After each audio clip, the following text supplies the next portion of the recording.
on souhaite plein de belles choses dans ce moment-là.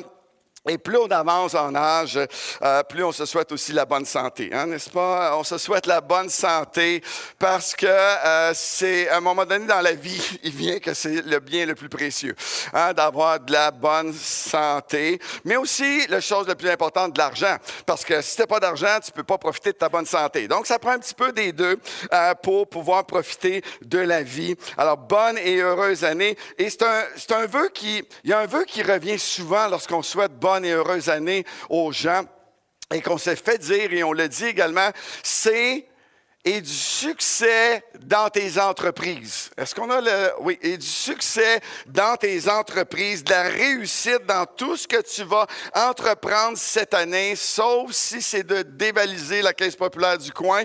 On souhaite que tu ne réussisses pas. Mais la plupart de tes entreprises, que tu peux avoir du succès, et c'est ce que je nous souhaite pour 2018, du succès dans ce qu'on va entreprendre, qu'on puisse être une réussite tout au long de cette année extraordinaire qui est devant nous. Amen? Oui. Ce qu'on veut ce matin, par contre, c'est que je veux vous dire que faut que ça soit plus qu'un vœu, plus qu'un souhait. Hein, des fois, je me fais souhaiter une bonne année ou quoi que ce soit. OK, mais est-ce qu'un souhait va vraiment changer quelque chose dans mon année? Parce qu'on peut bien se le souhaiter une bonne année, mais si on ne fait rien de différent que dans l'année passée, notre année va être juste pareille.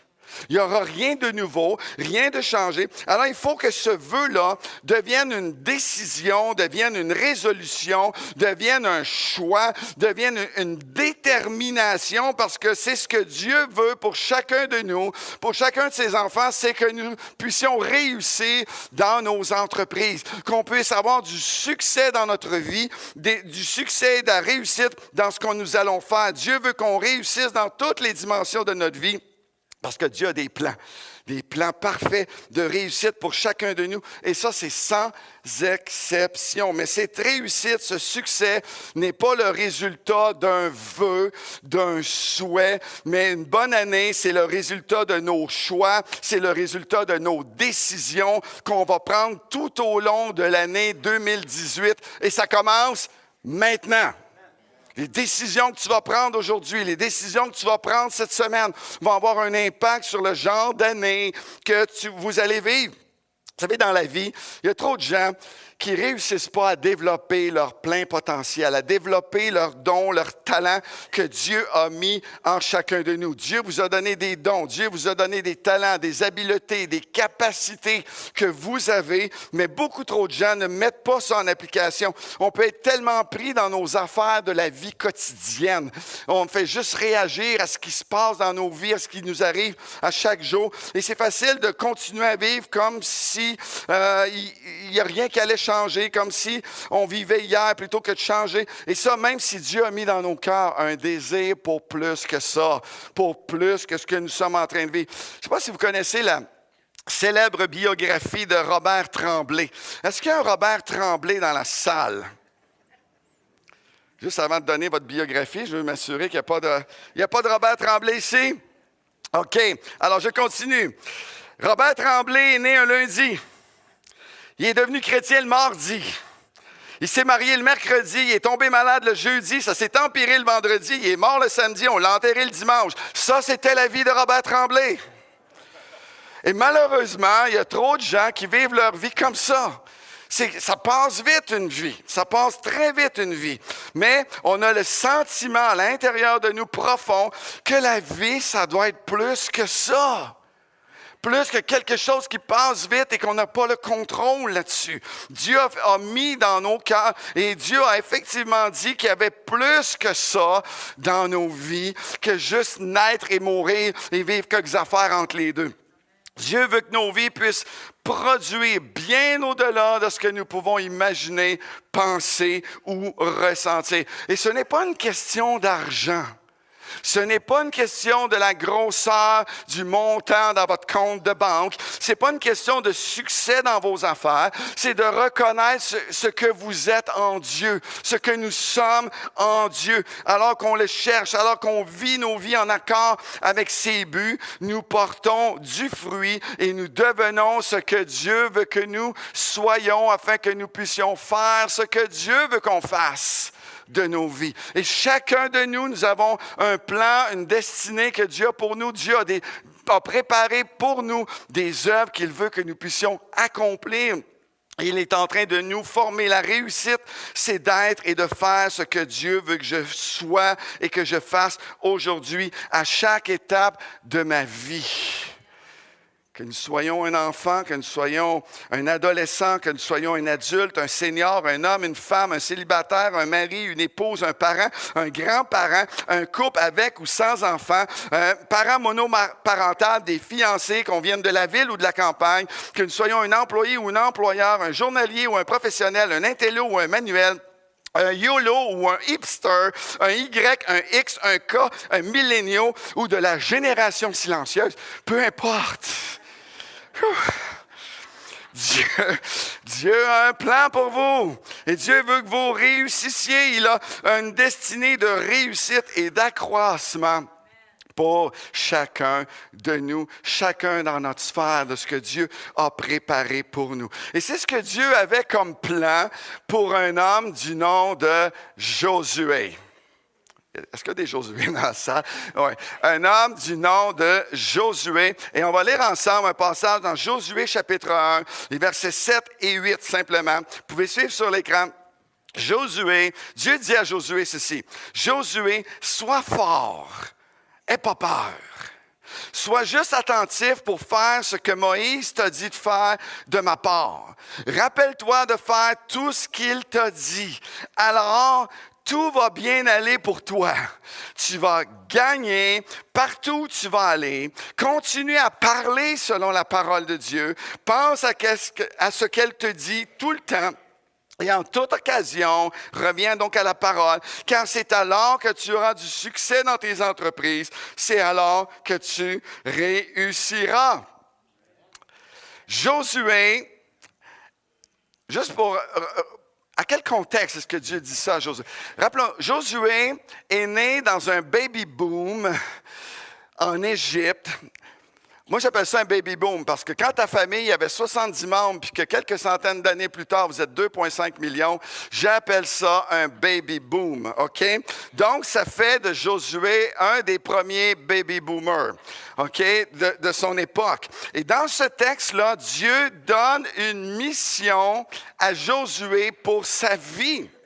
OK, les années qui avaient précédé avaient servi à le préparer, avaient servi à le former pour ce temps-là dans sa vie. Mais lui ne le savait pas que toutes ces années qu'il a vécues avant préparatoire étaient pour le préparer à quelque chose de grand qui était devant lui. Mais parce qu'il a été élevé comme n'importe quel autre petit garçon israélien de son entourage. Il est né en Égypte, comme j'ai dit il y a quelque temps, et comme tous les autres d'ailleurs de son âge. Il a vu son père travailler fort sous les travaux forcés qui étaient exigés par les Égyptiens parce que son père, son métier, c'était esclave, OK? Et lui devait se demander, c'est-tu ça la vie? Est-ce que c'est ça la vie? Métro, boulot, dodo, hein? Est-ce que c'est juste ça la vie? Mon grand-père est un esclave, mon père est un esclave. Moi, c'est mon avenir, OK? C'est vers ça que je m'en vais. Et a priori, ça devait être son propre futur, devenir un esclave israélien en Égypte. Hein? Et il devait aussi connaître le dicton, tel père, tel fils. Hein? Un dicton qui nous tombe sur la tête souvent comme une condamnation générationnelle qu'on ne peut pas contourner ou éviter. Sauf qu'un jour, il y a un homme du nom de Moïse qui a conduit tout le peuple d'Israël à sortir hors d'Égypte. Et tout le peuple d'Israël a traversé la mer Rouge d'une manière surnaturelle. Josué a vu de son vivant, de ses yeux, il a vu la mer Rouge s'ouvrir en deux et un sentier sec apparaître pour que ces 2,5 millions de personnes puissent sortir hors d'Égypte et sortir de leur esclavage. Josué a vécu l'exode, il a vu des miracles très tôt dans sa vie. Il a marché vers le pays promis par Dieu, pays d'abondance paradisiaque. Enfin, un futur. Mais ça, c'était il y a 40 ans. C'était il y a 40 ans. Et ils ne sont toujours pas entrés dans le pays promis au moment où on lit ce texte. Ils sont rendus, ils étaient les enfants d'esclaves, maintenant ils sont les enfants du désert. Des enfants de nulle part. Ils n'ont pas de pays. Ils ne peuvent pas retourner dans le pays d'où ils sont sortis, puis ils ne peuvent pas entrer dans le pays où ils voudraient entrer. La promesse tarde à s'accomplir. Est-ce que ça nous arrive aussi dans nos vies? On sait, je ne peux pas retourner où j'étais. Je ne peux pas retourner en arrière. Mais il me semble que j'aspire à quelque chose, mais on dirait que c'est toujours loin. Est-ce qu'on va y arriver? Josué sait dans son fort intérieur que Dieu a un autre plan pour lui, que Dieu a quelque chose d'autre pour lui que de mourir dans le désert. Il y a cette pensée qui vient de Dieu, qui le suit, et il en rêve certainement. Dieu ne nous a pas fait sortir d'Égypte pour qu'on meure dans le désert. Ce n'est pas son plan. Je suis destiné, nous sommes destinés à plus que ça, à autre chose que ça. Et c'est là dans le cœur de Josué, comme c'est là dans votre cœur aussi. On est né pour plus que ça. Dieu a quelque chose de grand pour nous. Mais on dirait que c'est loin, on dirait que c'est un mirage. On dirait que plus on s'en approche, plus ça s'éloigne. Dieu a quelque chose de plus pour nous. Josué aspire à la vie que Dieu a pour lui. Et pendant ces 40 années dans le désert, il médite. Il médite. Il repasse les promesses de Dieu. Il sert du mieux qu'il peut en attendant. Puis Moïse meurt. Moïse décède. C'est un deuil, c'est un départ national qui fait mal à tout le monde. Et peut-être la question, est-ce que c'est la fin? Est-ce que c'est ça? Il y a certains départs dans nos vies, par contre, qui ouvrent la porte de notre destinée. Moïse est mort, mais Dieu n'était pas mort. Son plan et sa destinée pour eux allaient maintenant s'accomplir. Et parfois dans nos vies, je le répète, il y a des départs. Tu te dis, OK, ça veut dire que c'est la fin. Non, c'est une porte d'opportunité. Il y a quelque chose qui s'ouvre, qui va maintenant t'emmener dans ce à quoi Dieu t'a préparé. C'est à ce moment-là que Dieu lui parle personnellement de la mission et de la destinée qu'il avait pour lui. Destinée que Dieu lui-même avait préparée. Il avait préparé Josué et il avait préparé à travers toutes ces années. Et maintenant, Josué va enfin savoir, et cela sans l'ombre d'un doute, sa destinée, sa mission. Pourquoi j'existe? Pourquoi j'ai dû traverser ce désert affreux? C'est quoi ma mission, ma destinée, qui est celle de faire entrer le peuple d'Israël enfin dans le pays que Dieu avait promis. C'est ça ma destinée. Et ce ne sera pas facile. Il va y avoir des combats.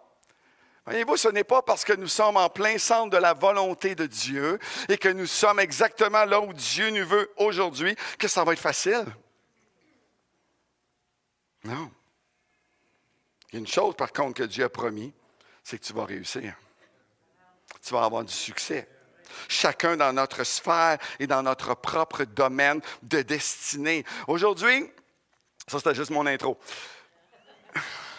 Mais j'ai juste 2 points. Mais chacun de ces points a 3 sous-points. OK. Aujourd'hui, ce que nous allons regarder, c'est nous voulons tous, on a tous dans nos cœurs, peu importe notre âge, jeune ou moins jeune, je veux être une réussite dans ce que Dieu a pour moi maintenant. Je veux être là où Dieu me veut. Je veux faire sa volonté. Je ne veux pas passer à côté de ce que Dieu avait prévu pour moi. Alors, nous allons regarder 3 obstacles qui nous empêchent, des pièges qui peuvent nous empêcher d'entrer dans ce que Dieu avait prévu pour nous. Et ce n'est pas une question de salut, du ciel ou pas du ciel. C'est qu'est-ce que Dieu veut pour moi. Mais aussi 3 facilitateurs, 3 facteurs qui vont faire que nous allons en 2018, à chaque jour, entrer dans ce que Dieu a pour nous. Vous êtes avec moi? D'abord, les pièges. savez, le succès, la réussite sont des bénédictions que Dieu veut nous donner. Nous avons lu ce passage, Dieu veut qu'on réussisse à travers toute la Bible. Dieu bénit les hommes et les femmes avec la réussite de ce qu'ils entreprennent, et avec une abondance de fruits, avec une croissance surnaturelle. Même Jésus a dit, je suis le bon berger, je suis venu afin que mes brebis, donc ceux qui le suivent, aient la vie et qu'elle l'ait avec abondance. Mais Jésus a aussi prévenu que le voleur vient. Le voleur vient. Et qu'est-ce que ça fait un voleur? Ça vole. Le voleur vient pour voler, tuer et détruire. Voler nos bénédictions. Tuer notre futur. Détruire ce que nous sommes en train de bâtir. Et il y a des pièges dans la vie qui peuvent nous voler cette abondance que Dieu veut nous donner et avec lequel Dieu veut te bénir. Le premier, l'incrédulité. Le manque de foi, des paroles négatives, inspirées par la critique, l'absence de confiance, ont le pouvoir de nous empêcher d'entrer et d'avancer dans la réussite de nos vies. Notre baby boomer, Josué, connaissait très bien les effets négatifs de l'incrédulité, de ce destructeur d'avenir. Rappelons-nous les débuts miraculeux de sa vie. La mer Rouge qui se trouve en deux, un sentier sec, tout le monde passe à travers, la mer Rouge se referme sur leurs adversaires. Ils entrent, et maintenant ils s'en vont vers le pays promis. Quelques semaines plus tard, ils se sont retrouvés au pied du mont Sinaï. Dieu descend, c'est terrifiant, c'est glorieux en même temps. Il y a tonnerre, trompette, bruit, Dieu, la voix de Dieu. Et Dieu entre avec eux en alliance, une alliance de protection, de sécurité également, qui va les conduire pour entrer enfin dans le pays promis. 5 mois plus tard, ils arrivent finalement aux frontières de ce que Dieu voulait leur donner. Mais un petit doute.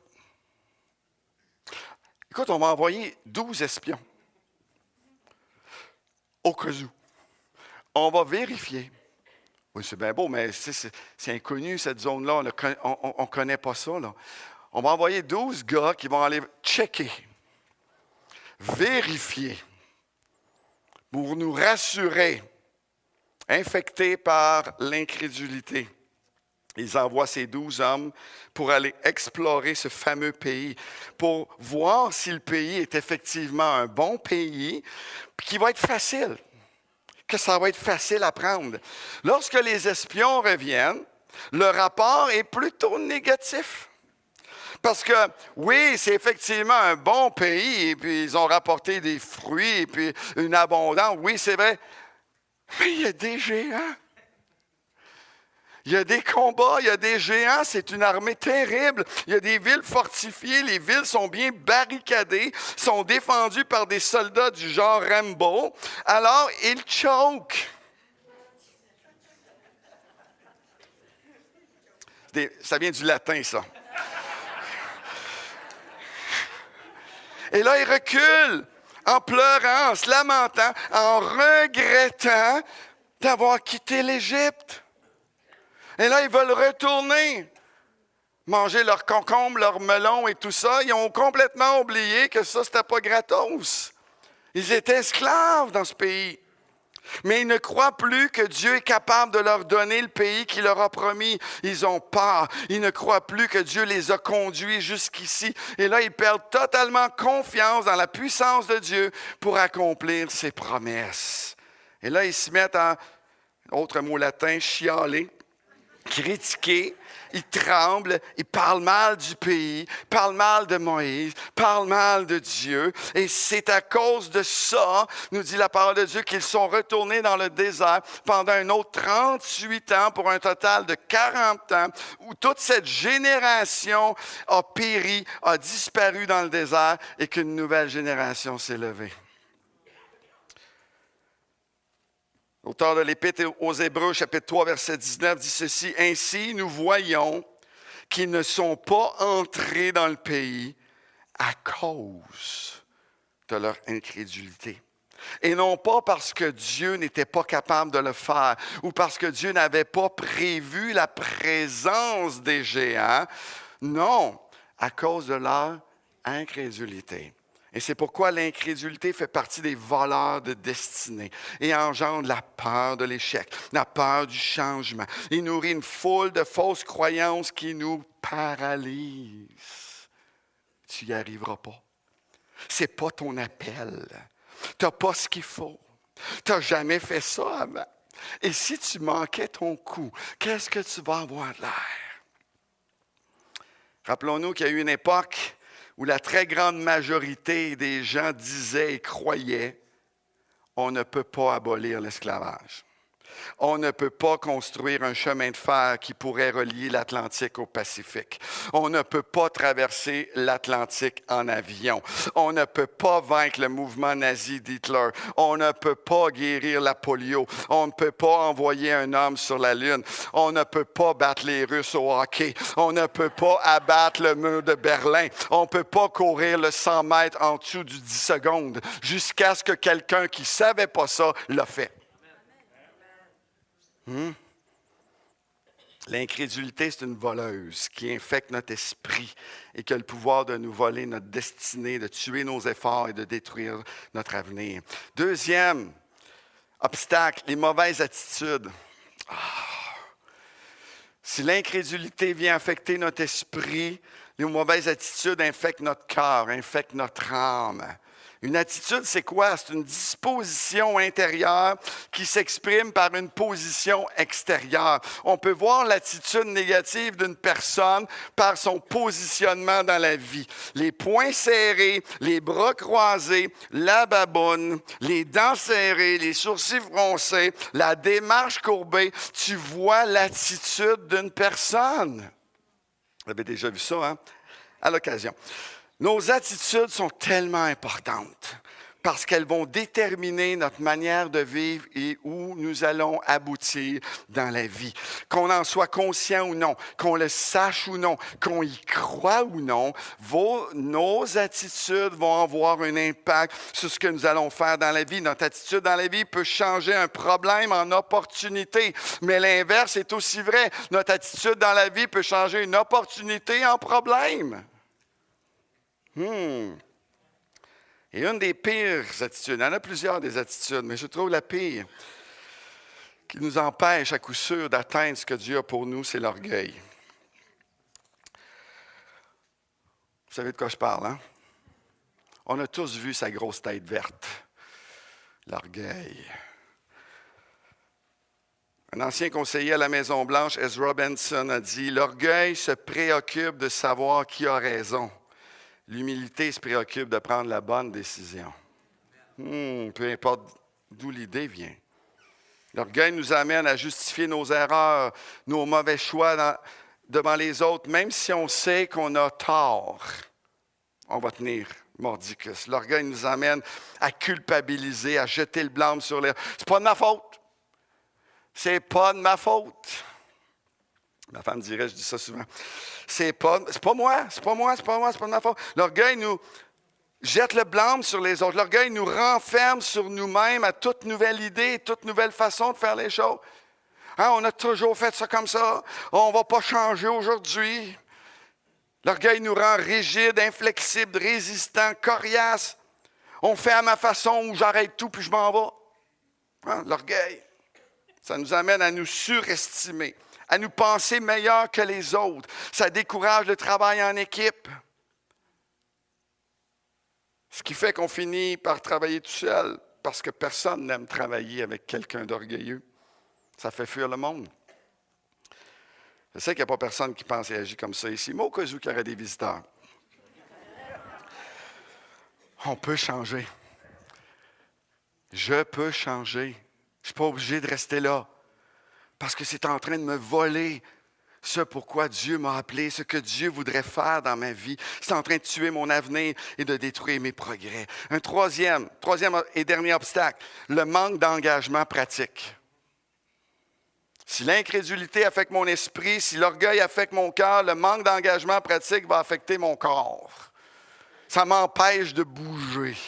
Ça m'empêche de me lever de mon sofa. Ça me paralyse dans ma zone de confort. Écoutez bien ceci, c'est scientifique. C'est prouvé que c'est beaucoup plus facile de regarder quelqu'un qui court à la télé que de se lever, chausser nos espadrilles et d'aller courir dehors. C'est scientifique. C'est prouvé. C'est beaucoup plus facile de penser que ce serait une bonne chose de me lever plus tôt le matin pour passer du temps avec Dieu. C'est beaucoup plus facile d'y penser que de me lever le matin pour passer du temps avec Dieu. Sérieuses études scientifiques nous le prouvent encore une fois.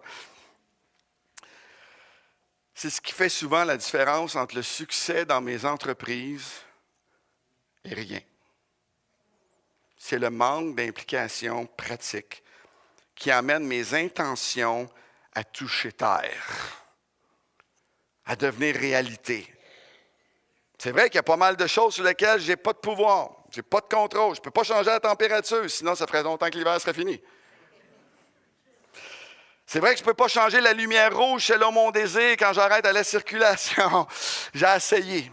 Non, ça ne marche pas. Vert, non. À un moment donné, ça marche, mais pas à tous les coups. Je ne peux pas changer le caractère de ma femme non plus, qui, soit dit en passant, est super excellent et formidable. OK? Je sais que c'est enregistré, là, alors... Mais une chose que je peux changer, c'est mon caractère. Ça, je peux. Eh oui, je peux le changer. Je peux changer mon emploi du temps. Je peux gérer mon temps différemment. Je peux changer ma façon de parler. Mais tant que je garde ces changements au niveau seulement d'intention, il n'y a rien qui va changer en 2018. Donc, le manque d'engagement pratique va m'empêcher de prendre mes responsabilités pour que les choses changent. Mon manque d'engagement pratique va m'empêcher de résoudre efficacement les obstacles qui se dressent devant moi et le succès dans mes entreprises. Si je fais rien, il n'y a rien qui va se passer. Vous me suivez? Toujours avec moi? Maintenant, j'arrive à mon deuxième point. Comment entrer dans la réussite que Dieu a pour nous en 2018? Combien veulent savoir? Il y a les obstacles, mais comment je peux faire pour entrer dans ce que Dieu a pour moi? Dieu veut tellement qu'on puisse entrer dans la réussite de nos vies sur terre, peu importe ce que cette réussite peut ressembler. Dieu veut que je réussisse dans mes entreprises, dans le succès dans mes entreprises, qu'il a même mis par écrit. Il veut tellement qu'il a tout mis ça par écrit, il a mis les conditions et les moyens d'y arriver. C'est écrit. Il y a des moyens pour y arriver. Le premier, c'est celui qui affecte mon esprit, la foi et l'espoir. Moyen pour y arriver. L'apôtre Paul dit, en Corinthiens 13, et je paraphrase, il y a beaucoup de choses importantes dans la vie. Il y en a beaucoup. Mais il y a 3 choses qui sont super importantes et qui vont nous permettre de nous tenir debout et d'avancer dans la vie. Il dit, c'est la foi, l'espérance et l'amour. 3 choses qui vont nous faire avancer. C'est super important. Il y a un homme politique tchèque à l'origine du printemps de Prague, Alexandre Dubček, qui a écrit un livre qui s'appelle « C'est l'espoir qui meurt en dernier ». Et c'est un homme qui a passé à travers plusieurs affaires, mais toujours garder l'espoir qu'on peut y arriver. John Maxwell a écrit ceci, expliquant davantage. Il dit, si vous perdez l'espoir, il est probable que ce sera votre dernière perte, car lorsque l'espoir disparaît, avec lui s'envole la motivation et la capacité d'avancer. La foi et l'espoir. Si on veut entrer dans le plan de Dieu pour nos vies, si on veut atteindre en 2018 le succès dans nos entreprises, si on veut vivre une année différente de celle de 2017 ou de d'autres années avant, si on veut atteindre un autre niveau, on a besoin de foi et d'espoir que les choses peuvent encore changer. Et que moi aussi, je peux encore changer. Parce que la victoire qui triomphe, dit Jean, c'est notre foi. La foi, elle dit oui à la vie. Ça demande du courage lorsque les choses ne se passent pas comme prévu. Ça demande du courage quand les échecs semblent s'accumuler l'une derrière l'autre.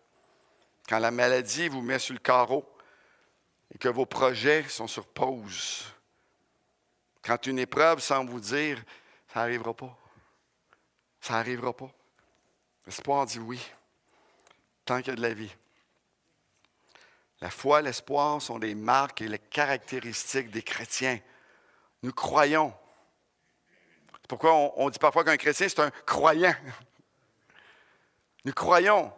Nous espérons le meilleur des gens. Nous espérons le meilleur de Dieu. Nous croyons, nous espérons pour une croissance dans nos vies personnelles et dans notre assemblée. Nous croyons, nous espérons pour une action de Dieu dans nos vies et dans la vie des gens en 2018. Amen. On le croit. On l'espère. On vit avec cette espérance, malgré nos déceptions, malgré nos échecs, malgré nos obstacles, malgré nos défis, nos difficultés. On continue à croire et à espérer. Tu vois avec moi ce matin, on continue à croire et à espérer. C'est ce qui nous stimule, c'est ce qui nous donne de l'énergie pour continuer à aimer, pour continuer à avancer, pour continuer à aller de l'avant encore. La foi et l'espoir ont toujours un avenir devant n'importe quel combat ou situation. On continue. On a demandé à Winston Churchill, premier ministre d'Angleterre durant l'époque de la Deuxième Guerre, quelle était la meilleure arme de l'Angleterre contre l'armée nazie. Il a répondu un mot. Hope. Espoir. L'espérance. Pour lui et pour nous, la foi et l'espoir font toute la différence pour amorcer cette nouvelle année, malgré les défis qu'elle nous réserve aussi. On ne va jamais abandonner par manque de foi ou d'espoir, parce que Dieu marche avec nous et qu'il va nous donner la victoire, et il va nous donner la réussite. Laissez-moi vous lire une partie du discours que Churchill a prononcé à la radio britannique durant le conflit de la Deuxième Guerre mondiale. Il était motivé par la foi et l'espoir, et vous allez l'avoir sur l'écran également. Et c'est une partie de son discours. Il dit, « Vous nous demandez quelle est notre politique? C'est de nous battre sur mer, sur terre et dans les airs et avec toute la force et la puissance que Dieu va nous donner. Vous nous demandez quel est notre objectif? Un seul mot, victoire. La victoire à tout prix. La victoire malgré la terreur. La victoire même si le chemin est long et difficile, car sans la victoire, il n'y aura pas de survie. On va continuer jusqu'à la fin. On va se battre en France, on va se battre sur les mers, on va se battre sur les océans, on va se battre dans les airs, on va défendre notre île, peu importe le prix, on va défendre nos plages, on va combattre sur le terrain, dans les champs et dans les rues, sur les collines, mais nous n'allons jamais, jamais, jamais abandonner. On va continuer. On va continuer à se battre. On va continuer à espérer. On va continuer parce que notre objectif, c'est la victoire, parce que sans victoire, il n'y aura pas de lendemain. Alors faisons le choix aujourd'hui, ça commence maintenant, de croire, d'espérer. Changeons notre façon de penser.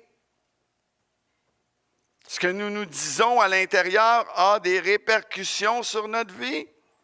On entend parfois des gens qui vont dire « Ah, ben, je l'ai pensé, mais je ne l'ai pas dit. » Ah, tu l'as déjà dit à quelqu'un, tu te l'as dit à toi-même. Parce qu'y penser, c'est se le dire à soi-même. Ah, c'est important non seulement ce qu'on dit, mais ce qu'on pense.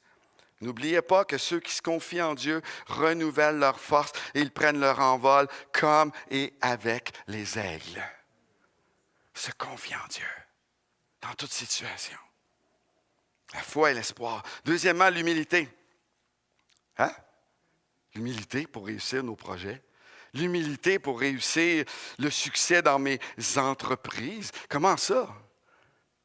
Excellente question. Je suis content que vous la demandiez. Ça va me permettre de continuer. L'humilité, c'est ce qui nous permet de continuer à apprendre à tout âge. Merci pour ça. Amen. À moins que vous soyez monsieur ou madame c'est tout, à moins que vous pensiez que vous êtes le seul à avoir le bon pas dans la parade, l'humilité nous garde en constant apprentissage, en formation continue. Ça m'ouvre à continuer à apprendre même à l'âge que je suis rendu. L'humilité, c'est le facteur fondamental qui permet de comprendre que nos victoires, comme nos échecs, peuvent nous apprendre quelque chose de nouveau sur nous-mêmes, sur les autres et sur Dieu. Je peux continuer à apprendre. Non seulement sur mes erreurs, mais sur les erreurs des autres aussi. Pourquoi gaspiller une erreur? C'est aussi bien d'apprendre quelque chose. Hein? L'humilité est considérée dans la Bible comme une clé de haut niveau pour la réussite et l'avancement. Dieu a dit au roi Saül, roi d'Israël, il dit, tant que tu étais petit à tes yeux, je t'avais mis sur le trône d'Israël, mon peuple. Tant que tu ne te considérais pas comme la star, comme la diva, le divo, tant que tu ne te voyais pas comme l'indispensable Saül, mais je t'avais donné une fonction et un rôle et une destinée de haut niveau. J'aimerais vous dire que l'humilité, ce n'est pas d'avoir une pauvre opinion de soi. Oh, pauvre petit moi. De se considérer comme moins que rien ou de refuser toute implication parce que moi, je ne suis pas digne, je ne suis pas bon. De rester toujours low profile dans l'ombre, à rien faire de peur que je ferai des erreurs. C'est pas ça l'humilité. L'écrivain Ken Blanchard a dit, et c'est sur la prochaine diapo, l'humilité ne signifie pas que vous avez une vision moindre de vous-même. Elle signifie que vous pensez moins à vous-même. Ah, tu penses aux autres. C'est ça l'humilité. On se met à penser aux autres, on se met à penser à l'Église, on se met à penser au royaume de Dieu, on se met à penser aux gens qui nous entourent, plutôt que de toujours penser à nous-mêmes. L'humilité a aussi le potentiel de nous ouvrir à apprendre comment on peut faire mieux les choses. On fait bien, on peut faire mieux. Ça m'ouvre à ça. L'orgueil croit qu'on sait tout faire, qu'on est arrivé. L'humilité veut faire encore mieux. Elle nous rend capables de recevoir des conseils, des observations différentes, des points de vue contraires, des opinions divergentes. Elle nous rend aptes à faire l'autopsie de nos échecs et d'en tirer des leçons. Permet de nous poser les vraies questions. Qu'est-ce qui n'a pas marché? Qu'est-ce qui n'a pas fonctionné? Pourquoi est-ce que ça n'a pas fonctionné? Comment est-ce qu'on aurait pu faire autrement? Est-ce que quelqu'un peut nous aider à y voir clair? Avoir une perspective autre? Qu'est-ce que je peux apprendre de cette situation-là pour faire mieux la prochaine fois? Alors, recherchons l'excellence, mais renonçons à la perfection. Continuons à avancer cette année, en 2018. Parce que si l'orgueil précède la chute, l'humilité précède toujours la réussite. Amen? Oui, l'humilité emmène l'avancement, la progression. Dernièrement, le savoir-faire. Il y a le mot « faire » dans cette expression. Faire des choses. L'auteur du livre des Proverbes, c'est un livre extraordinaire, mais à un moment donné, il utilise un jeu littéraire pour faire parler une vertu. On appelle ça la personnification. Il prend la sagesse, puis il fait comme si c'était une personne, et il la fait parler. Et voici ce qu'elle nous dit. « Moi, la sagesse, j'ai pour demeure le discernement, et je possède le savoir que donne la réflexion. Les bons conseils et le succès m'appartiennent. Je suis intelligente et la force est à moi. » Non, mesdames, vous ne pouvez pas nécessairement toutes prendre ces paroles, mais c'est la sagesse qui parle ici. Je suis intelligente et la force est à moi. Oui, le savoir-faire a l'avantage de la réussite. Le savoir-faire. Cette année, prenons la décision d'apprendre quelque chose de nouveau. Quoi? Oui, vous pouvez apprendre quelque chose de nouveau que vous ne savez pas en ce moment. C'est extraordinaire. Prenez un cours. Lisez des livres sur un même sujet. Assistez à des conférences professionnelles. Inscrivez-vous à l'université ou à l'ITF comme auditeur libre. Apprenons quelque chose de nouveau en 2018. Peu importe notre âge, peu importe notre point de vue, soyons tous en formation continue. Je suis continuellement en formation dans ma vie, pour ma personne, pour ma famille, pour mon couple, pour mon métier, ma profession, pour mon Église, pour mon ministère. Je suis toujours en train d'apprendre. C'est comme ça qu'on avance et c'est comme ça qu'on progresse et qu'on atteint du succès dans nos entreprises. Je continue à faire et à apprendre. Le succès dans tes entreprises n'arrivera pas en 2018 juste parce que je te l'ai souhaité. J'aimerais ça, ce sera le fun.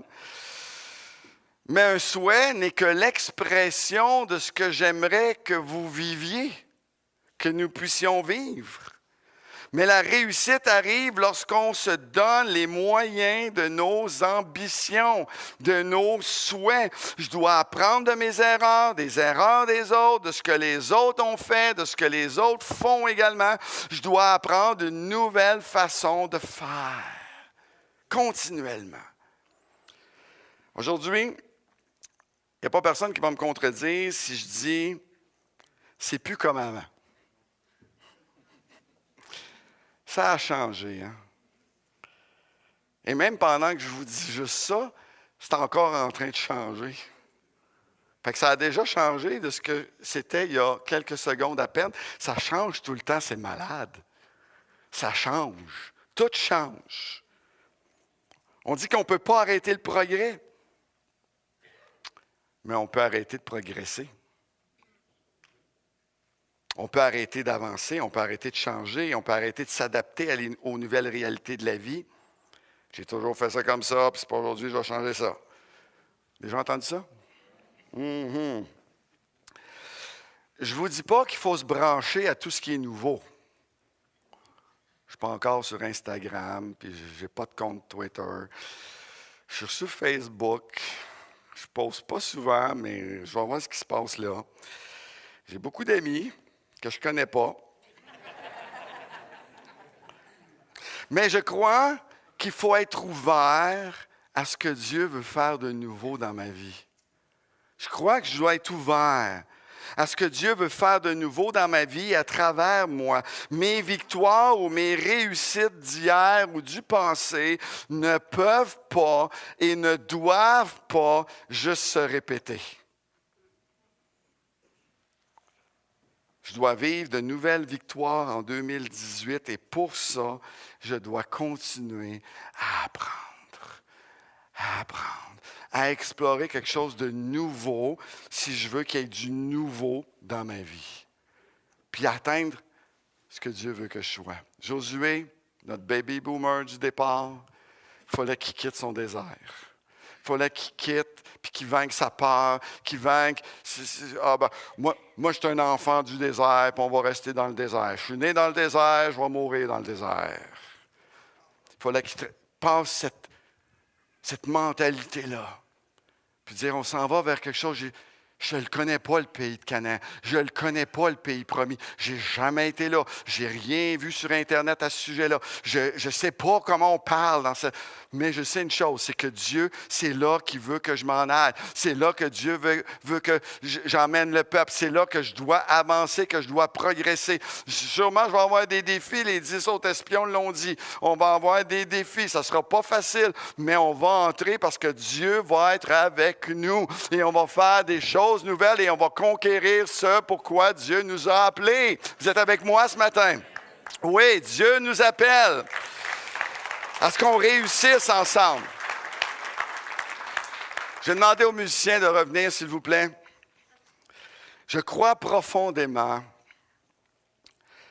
que Dieu veut qu'on réussisse dans nos vies. Chacun pour notre part. Chacun à notre façon. De ce que Dieu a pour nous. Que nos vies puissent refléter qui il est. Puissent refléter sa personne, puissent refléter son caractère, que nous portions du fruit digne de son appel sur nos vies, que notre vie soit un succès, une réussite, pas comme le monde l'entend.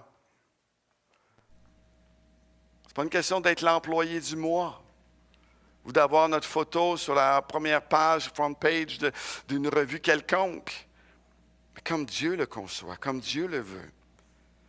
Le succès de Dieu pour nous en 2018, c'est de devenir ce que Dieu veut qu'on soit pour qu'on puisse faire ce que Dieu veut qu'on fasse de ma vie.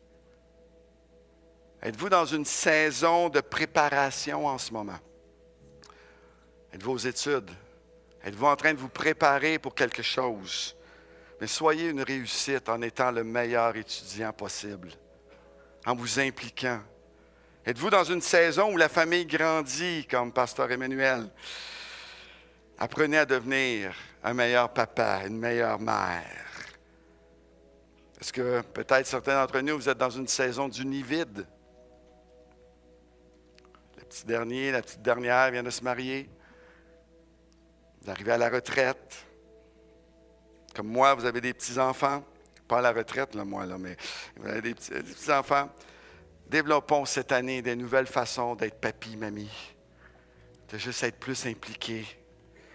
Est-ce que vous êtes engagé, impliqué à Nouvelle Vie la Prairie, cherchez à développer de nouvelles habiletés, à faire mieux ce que vous faites déjà bien? Je peux encore m'améliorer. Est-ce qu'on peut démontrer au Québec que les chrétiens peuvent réussir leur vie? Qu'on peut être heureux et avoir une personnalité épanouie qui reflète la personnalité, le caractère de Dieu, parce que Dieu réussit toujours ce qu'il fait. On a lu le dernier chapitre dans la Bible. Dieu réussit toujours ce qu'il fait. Il réussit toujours ce qu'il entreprend. Il n'échoue jamais. Alors, comme l'auteur du livre des Proverbes nous le dit, soumets tes projets à Dieu, mets-les sous l'évaluation de son regard et ils réussiront. Soumets tes projets à Dieu. Soumets ce que tu veux faire, ce que tu veux entreprendre. Soumets-le à Dieu. Que Dieu puisse les regarder, les évaluer et qu'ensuite on puisse s'ajuster parce que Dieu, ce qu'il veut, c'est qu'on puisse réussir dans nos projets. Amen. Est-ce qu'on peut fermer nos yeux quelques instants? J'aimerais juste qu'on arrive à la conclusion de cette réunion ce matin.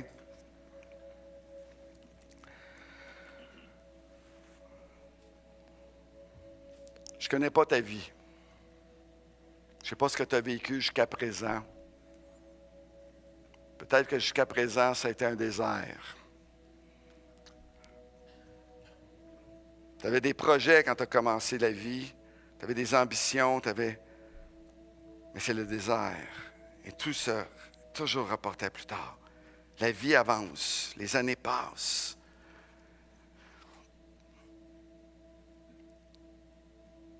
Dieu, ce matin, voudrait que tu remettes ton projet de vie, ta vie comme un projet. Seigneur, je te donne ma vie maintenant. J'ai essayé de la gérer du mieux que je pouvais. J'ai essayé de toutes sortes de choses. J'ai erré par moments. Je me suis égaré, je me suis éloigné. J'ai essayé de contrôler ma vie. J'ai essayé de contrôler des choses, mais c'est le désert. Dieu te dit, donne-moi ta vie. Donne-moi ton projet de vie. Et je vais te conduire. Je vais te diriger. Oui, ce ne sera pas facile. Il y aura des moments de combat. Il y aura des géants encore. Il y aura des difficultés. Il y aura des obstacles. Il y aura des pièges. Mais je vais être avec toi. Et je vais te conduire pas à pas pour que tu sois un succès dans chaque étape de ta vie. Que vous soyez jeune, que vous soyez moins jeune et encore moins jeune, peu importe votre saison de vie. Seigneur, ce matin, on te donne notre projet de vie, ma vie entre tes mains. Est-ce que ce matin, il y aura des gens, alors que nos yeux sont fermés, nos têtes sont penchées, est-ce qu'il y aurait des personnes ce matin qui, Seigneur, ma vie, j'ai essayé de la contrôler, mais je m'égare. Alors, je te la donne ce matin. Juste lève ta main là où tu es. Juste lève ta main. Je te donne ma vie. Il y a plusieurs mains qui se lèvent. Merci. Je te donne ma vie. J'en ai pas le... Je veux t'en remettre le contrôle. Oui, je vois ces mains aussi sur la gauche. Merci. Je te donne ma vie. Parce que je veux entrer dans ta destinée. Je veux entrer dans ce que tu as pour moi. Je veux te soumettre ma volonté. Je veux te soumettre mes décisions, mes opinions, mes ambitions, mes passions. Je veux tout te remettre, Seigneur, parce que je sais que toi, tu vas me diriger dans un sentier qui mène vers une réussite de ma vie. Chacun à notre façon, chacun comme Dieu a prévu pour toi. Juste lève ta main ici, une dernière fois, si c'est ça que tu veux dans ta vie. Oui, je veux. Oui, merci. Alléluia. Alléluia.